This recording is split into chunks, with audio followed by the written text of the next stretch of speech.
Maddie Thompson is here, guys. Can't wait for this one. The great man is sitting in the top 40, well and truly. Got to hang out with him and also Brenton Vickery in third. It was a top 100 party before I unfortunately fell out of the top 100. But yeah, Maddie had a massive score this week. We will go through his team a little bit later, but he's going to be here to talk through a lot of the sort of the gun options that you may want to select this week, some of the cash outs as well. Potentially any sort of mid-rangers, but they got absolutely slammed in Teamless Tuesday this week. And then really looking forward to building your final 17. And it might be worth sort of holding off on getting a guy this week and buying them in round 20 or 21. So Maddie's going to be here to help us out. Welcome in, Maddie. This is your second time, I believe, on the videos. Thanks, man. Yeah, I think it was like a couple of years ago. I told you the other day and you didn't remember. I do now. A couple of years ago, you randomly searching around Discord, seeing if anyone was keen to jump on a Zoom chat, I think before the season prior to last. That's right. So, yeah, good to catch up again. Very, very cool. Yeah, we had a fun night the other week, last week, at the Caxton. I watched the Cowboys dominate, but buddy, you and Brenton were able to leave Buller on your emergencies, and I was absolutely fuming. So a little bit of banter there as always, and that obviously helped you with your good week this week. But let's go through the buy planner here. And we're going to kick it off with, obviously, the teams that play in this week in round 19. And is there any guns that you'd be purchasing out of the Dragons at this stage? So besides Jack de Belin, I'd probably say, I'd probably be avoiding majority of the Dragons. They're obviously a team on the downside, like the Dragons, Bulldogs, Tigers. You're kind of wanting to avoid all the backline players, I think. If possible. We've obviously got Buller already, but yeah, that's my opinion is, you want teams that score points. You want backline players from them. And then you've got JDB, who is a gun. Doesn't play next week though. So as long as you have mid cover for next week, I don't mind you picking him up, but you just got to keep that in mind. Yeah, there's still a few that did trade him out when he did have the head knock and was missing a few weeks. So yeah, there's still a few that could potentially grab him. Yeah, I feel like most people should have mids, but if you don't, there's still definitely an option to get him, but you need to have that cover for next week for sure. We move straight to the three teams that have no more buys remaining. That's the Titans, Sharks, and Tigs. With the Titans, is there anyone in there you'd be looking at, or are we just clearly just going to wait till next week or the week after with guys like Fafita and maybe Tino as well? Well, a lot of people have Tanner Boyd. So, I mean, we might talk about this later, but SJ is due to have his second child. And so there's a high likelihood that he could miss out this weekend. So, some people could go for Tanner Boyd, but I feel like a lot of people are looking to jump from Tanner Boyd to a DCE or, an Origin gun like a Harry Grant next week. So I don't know if you want to be jumping on the Tanner Boyd train when people are jumping off.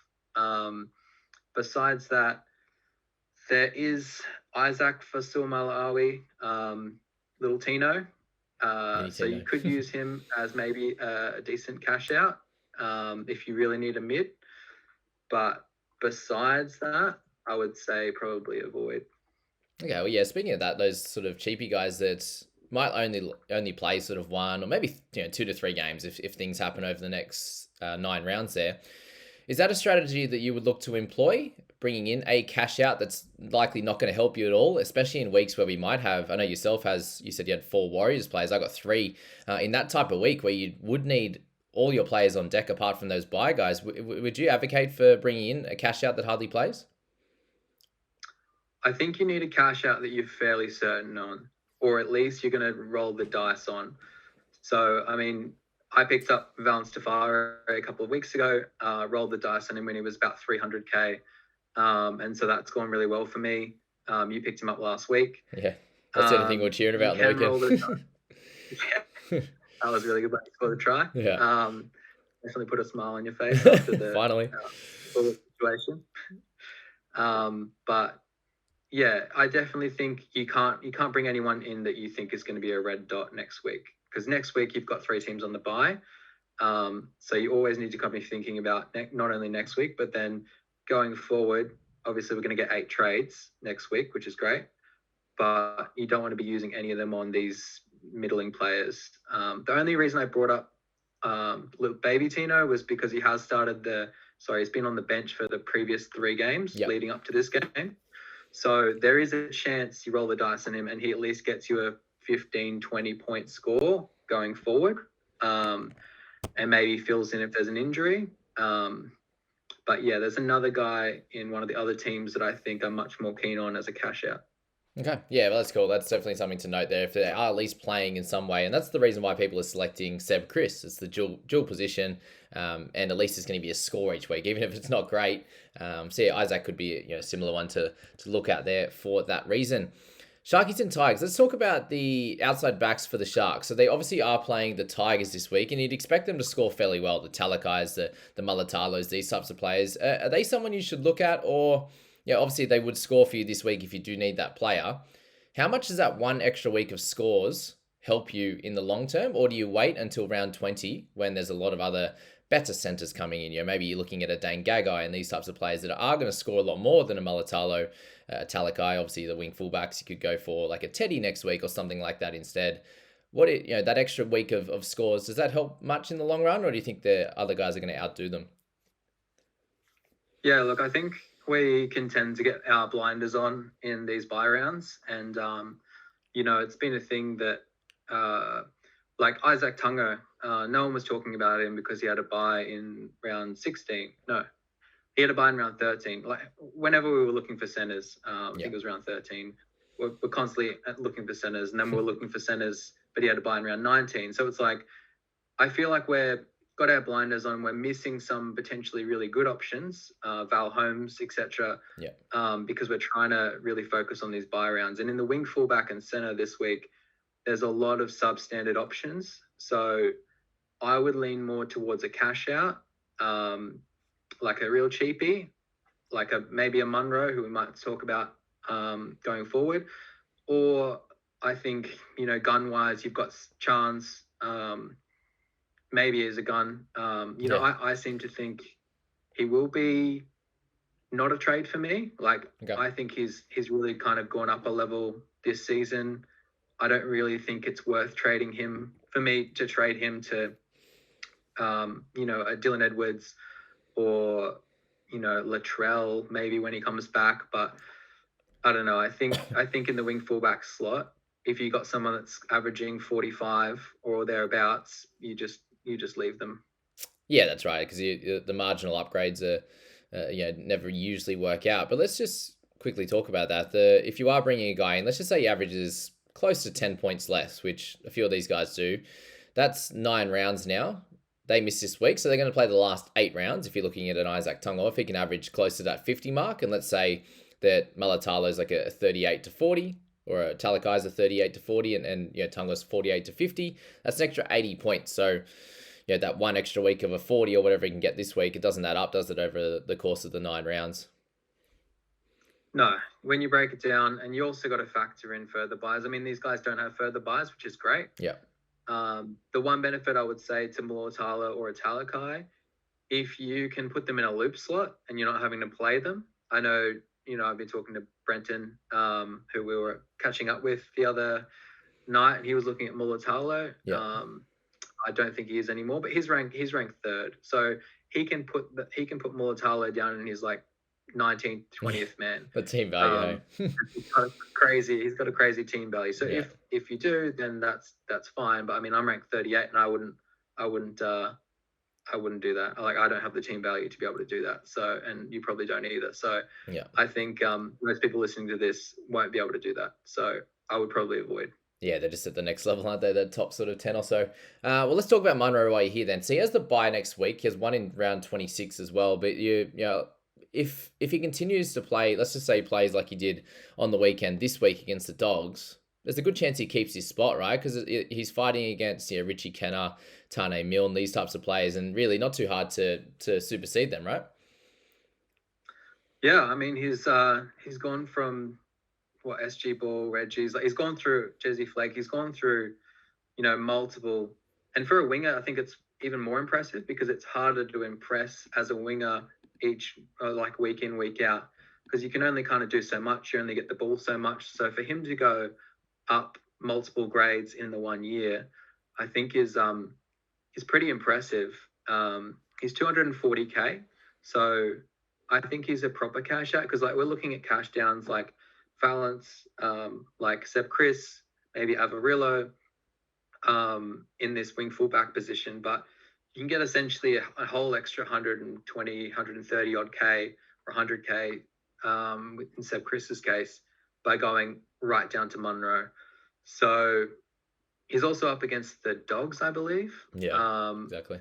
So he could get a really good score this week, but then there's the option that he has a bye next week.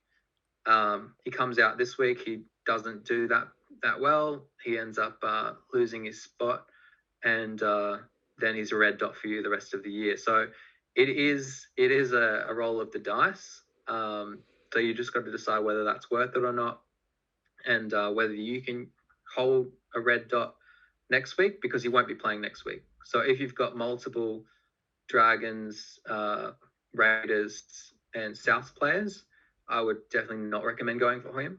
But for me, I'm looking to trade out Jacob Little next week, and I've only got DeBellin and Horsburgh. Okay. So for me, it's a real option, because I can just essentially use him as a looper next week if I wanted to. Yeah, very clear. I like it. Yeah, definitely think he have a decent percentage bringing him in this week for sure.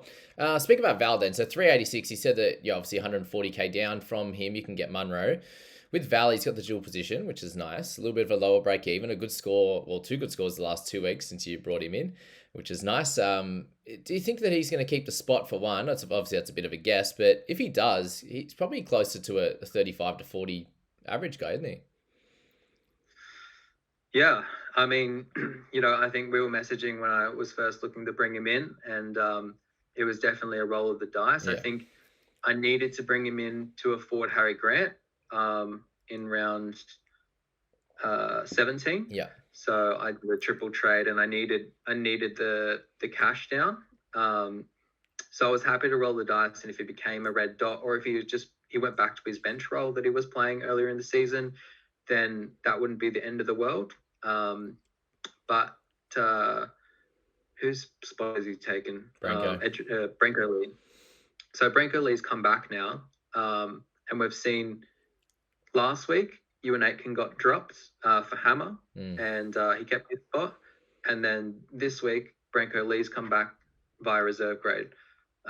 So I think for now he's safe. His spot is pretty safe, but he is a bit more expensive now. He's 386. So he's got the higher upside, whereas I think he's priced in the high 20s, and he could definitely average in around 40, especially if he keeps going over for meaties, which would be great. Love that. But yeah, his defense has been pretty good without being extraordinary. Yeah. I think he'd missed only a couple of tackles before last week, and the couple he did miss, he was kind of tackled over the line. So I think, they've got Herbie and Avarillo coming there next year. So I think they're just keen to give him a shot. So I think he's a decent, and he's got a negative break even, I think. Yeah, -1. So I think he's a decent shout this week. Yeah, perfect. Good stuff. Either way, I think it's gonna work out fine for us. Just a quick chat on Bateman and Papali'i. Any thoughts on them? Obviously a lower score last week. Do we think that will continue, or will they be fine going forward? No, I think they're all good. Papali'i is obviously a bona fide keeper, so is Bateman back in the day. The only thing I would say is Papali'i is probably moving back to the left edge now with Bateman coming back, so he's scoring really well on the right edge. But Papali'i hasn't really played with Laurie yet, so it'll be interesting to see this week how that combo shakes out.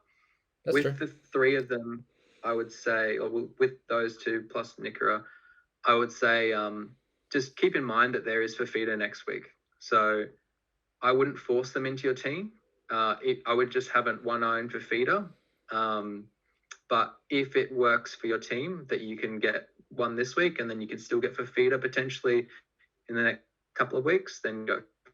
Beautiful. Okay, to go to Raiders, guys, and obviously Horsburgh this week, very much a keeper, right? We should be holding him into he's obviously missing 2 weeks, but holding him. And then thoughts on Tarpany as a bring in this week, or is he a bit too volatile?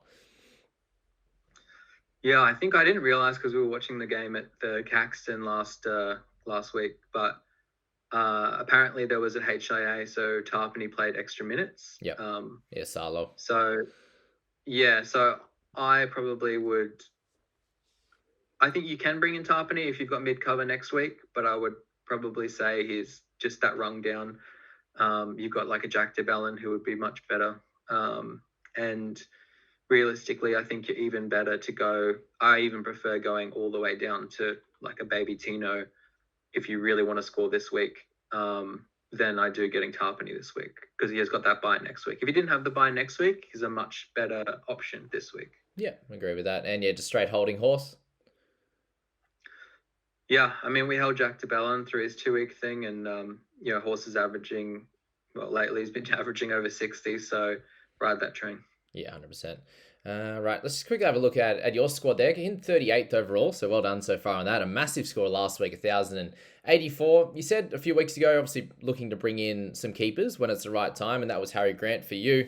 So let's have a look at your squad in terms of keeper numbers, and yeah, maybe just a half of a plan going forward to how people can look to get to a really, really strong 17. Obviously, this one might be a bit stronger than someone that's ranked 1,000 at the moment, but the concepts still remain the same. So we've got Grant, DeBellin, Harris, Horsburgh as keepers there. Papali'i, definitely. Sorensen, do you have him as like sort of a 17th man kind of thing, or he could be used as a trade out target as well? So, like he might well make his way out of my team this week.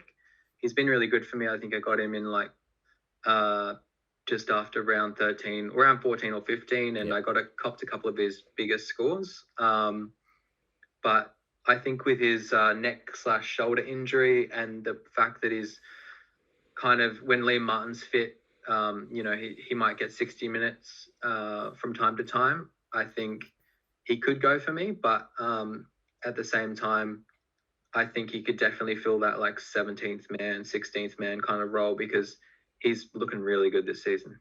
Yeah, for sure. And you've got plenty of mids and edges, obviously, with Hopgood and Madison down there as well. So you'd have both of them as keepers. So that would, even just them without Sorensen, gives you that one extra player to cover middle and edge as well. So yeah, in a good position there. In the halves, we got Johnson and Hines, and then you got the dual position of Ponga there as well, which is cool. So would you potentially be looking at trying to get a Cleary or a Munster DCE, someone like that, back into the squad at some point?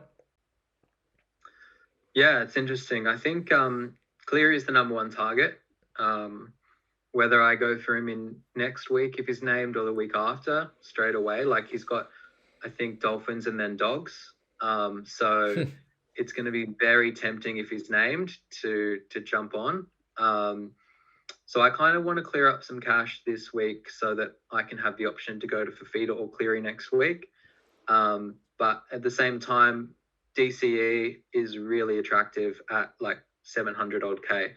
So if you're not going to captain Cleary, there's the argument to be made, do you just save 300K and get DCE, and then you can use that money to get a Fafita or a Haas or someone else. Cleary is, on his day, the best scorer in the game, if not with Hines.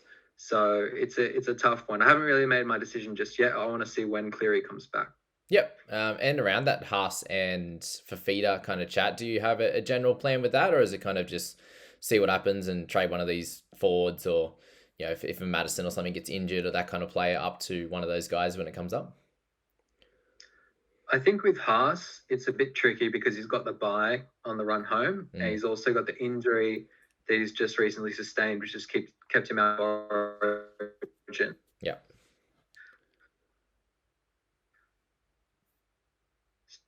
So I started the season with Haas, and I trim when he puts up crazy scores like last week. But I mean, I'm probably fade Haas I think there's a possibility. Whereas Fafita, I think Fafita's probably 90% sure he's coming in for me next week. Yeah, just so much better, isn't he, than the rest? Yeah, I think he's averaging, apart from that one game that he was rested and played 30 minutes, I think he's averaging close to 70. I think his lowest score is like in 80 minutes is something like 55 or something like that. It's pretty high. He's kind of gone back to the Fafita we knew the season before last. So if he's getting you that extra 10 to 15 points over an IPAP or Madison or whoever it is a week, like that adds up over the rounds, and he's got no buys left as well. So I think Fafita for all those points is probably my number one target out of the Cleary, Haas, and Fafita group. Yeah, definitely. So I'll just have a look at your squad here, and it looks like probably about the 16 to 17 sort of keeper level players, and then 3 mid-rangers with Little, Ford, Buller, I'd say, and then Valtafari as the cheapest guy. So, yeah, in a better position than most on that front. But would you suggest maybe 2 cheaper guys that would play the majority of weeks, like a Monroe and a Hands? Is that kind of the max that you'd have of those real cheapy guys? Yeah, it's tricky. I've just been kind of playing with this because I'll have if SJ doesn't play this week, I'll have 11, and I've got 2 trades left. So I could bring in Hands to Monroe. Yeah. If I wanted to. And that frees me up a Robson to Hands and maybe a Sorensen. It frees me up like 700k to just launch next week. Okay. But that would leave me with Hands, Val, and Monroe. So I think I'm more inclined to just go with one of to have the Val and one of those 2. But I'll still think it over. I like to take my time with my trade decisions and kind of, listen to you, listen to a few other podcasts and kind of get an overview of what I think is going to be the best decision and play around with it. Beautiful. Brendan Hands, 345. You think he's pretty solid, right? Because considering he's going to be there for the rest of the year and covers a couple of positions. Yeah. We don't know when Josh Hodgson's going to be back. So I think he's just a layup in terms of someone that's 350. If I was to cash Robson down, that's because the hooker position, I think, especially is quite weak this season. We're used to having, 3 or 4 hookers in our team. Yeah. But this season, I think you could just run with a Grant, and then your 20th man could be a Hands. Yeah. So yeah, he should hopefully get you that 30 to 40 points a week. Beautiful. Simkin, then, would you look to avoid him, or is there a world where you could go, if you need Hands in the halves this week and then have Simkin in this week as well? Probably more of a factor, like if you already have Simkin, could you get Hands as well? I think you can definitely have both because you're going to trade out Simkin. Okay. Appy's going to be back in a couple of weeks. So longer term, Simkin is going to drop down in minutes again, and he's going to be a trade out. So you can definitely have both. I wouldn't trade him in this week, though, with Appy coming back soon. Okay, good idea. I like that. Little then. So you're looking at potentially trading him out next week, so you definitely wouldn't have him as a buy?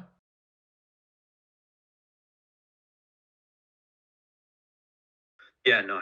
He's just in each of the last 2 games, and he's just getting that 60 minutes where he's just kind of getting pulled off for Moses Sembai or, Tao Talmon, and he's just not going to put up the scores that you want at that price. Yeah, so look at him as a trade next week for sure. One of the cheap guys this week at Ben Lovett, so likely not to play any more games from here. He's going to be on the edge for the Rabbitohs, and I'm suspecting sort of a 40-plus kind of game if he gets the big minutes. And you're looking at the bench, it's mainly middle, so I suspect he would get some decent minutes, maybe 60-plus, and 15 and 20 minutes was his effort in round 4 when he got 20 minutes there. So definitely someone you could look at, but not super excited. You'd probably rather go for a Monroe or something that has more chance of being in the team long term on that one. Yeah, we really don't have much more to say on Lovett. So we'll go to Penicini, and we both own him in the centres. So might be a little bit of a biased opinion, but pretty happy with how he's going to be playing, right? And the buy in round 27, hopefully you've saved sort of one trade and you don't have too many eels by that point. But would you look at bringing Penicini in as a keeper, or would you wait for next week and bring one of the other guys that like an Isaac Tungo or something that we spoke about? I think it depends on how many eels you have. I got Penicini in for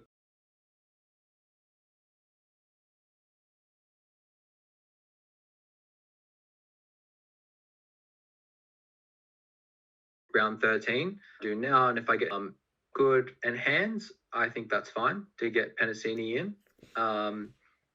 But if I had more than that, I would not. I would avoid till next week. Yeah, beautiful, like that. All right, let's move on to Jackson Ford for you. I actually had a few people ask me if they should buy him. You wouldn't recommend him as a buy, right? No. I mean, the only reason I still have him is because I traded him back in round 13 for Liero. So, he had his 2-week off with injury, and so I traded him back in, and then it was kind of just like I was able to loop him in my 18th man slot. So now he's making cash, which is great for me, but he's just kind of a means to an end in the next couple of weeks sometime.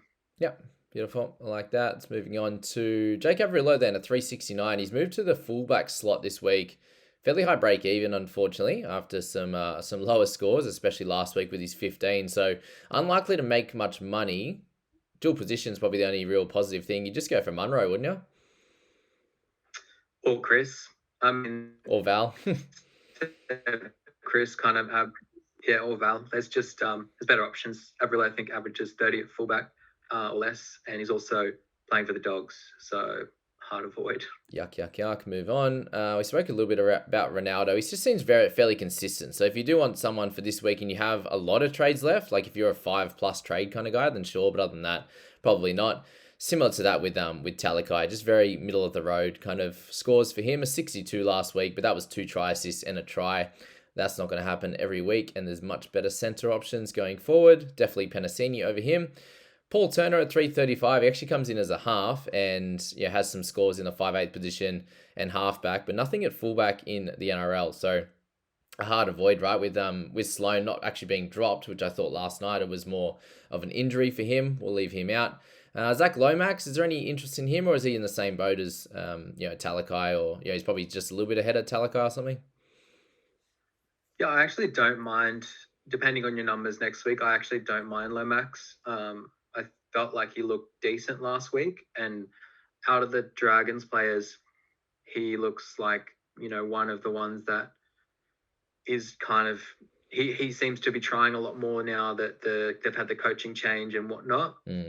So I don't hate the Lomax idea, but it's a matter of like, is he going to be a keeper? Maybe. You're kind of rolling the dice. So if your team value is lower than, if it's like the 13.5 kind of mark, I don't mind going for him, like 13.5 and below. But if it's above that, I would avoid. Okay. Fair play. Let's finish off the last one. Cleese Haas was an interesting one. Obviously scored really well, got a try last time he started for Dave Fafita. He won 31, then a 58. Is he someone that could be on your radar, given he plays at the moment kind of every second or third week at 298k? Yeah, not really. As I said, I'd probably, because he's playing that second row position, he's pretty much playing for Fafita, right? Yeah, that's right. Covering for Fifi. So realistically, I much prefer the Baby Tino in that middle, because he's going to get more minutes, like more regularly. That's fair. Let's pop him up to finish then, actually. How do we spell that? I-double-S. We'll get him up at some point. Or not. What's his price at? Can't even get him up there. I'm bringing it up as well. I can't remember. I remember trying to find him ages ago. Okay, he's priced at 298. How do we put it in there? Footy stats. If you put FA dash, like FA and then like a little apostrophe. Yeah, it's not working for me. Oh, well, play on. 298k. What's his scoring been like? So it's not working for me either in the footy statistics, but it's working for me in the matches. So he's scoring. Last week he got 33 points in 28 minutes. Mm-hmm. The week before he only got 14 points in 32 minutes, but he's still getting 32 minutes. The week before was 30 points with a try. Okay. The week before was 27 points. So it's kind of like, if he can get that kind of 20 point, like that's what I mean. Like if he gets you a 40 to 50 this week, and then he kind of gets you that 10 to 30 or whatever from then on. And, you know, if you break glass in case of emergency kind of player. But yeah, that's only if you're really desperate, because I feel like we've got so many mid edges. Once we get past round 20, I don't think we're going to really need them at all. No, that's very fair. It's a good way to finish it, I think. Yeah, just kind of the synopsis of this whole thing, just making sure that you're not singularly focused on this week. You're looking forward to building your final 17, at least getting sort of 17 really good players on the park, maybe an 18th guy that can score you a 30-odd, 19th probably similar, and then 20 and 21, sort of that break glass in case of emergency kind of player that you're talking about there. But yeah, big thanks to you, Maddie, for coming on. And Maddie is part of the private group, as you would have seen there. We've been speaking about him each and every week, as he's just ahead of me. We're top 2, but I think you're about 150, 160 points ahead now. So very much wish you all the luck to try and catch up to even the top 10 would be hectic, and I think you're in a good position to make a big push there. So good luck with that, and representing the private group with pride. Thanks, man. I appreciate it.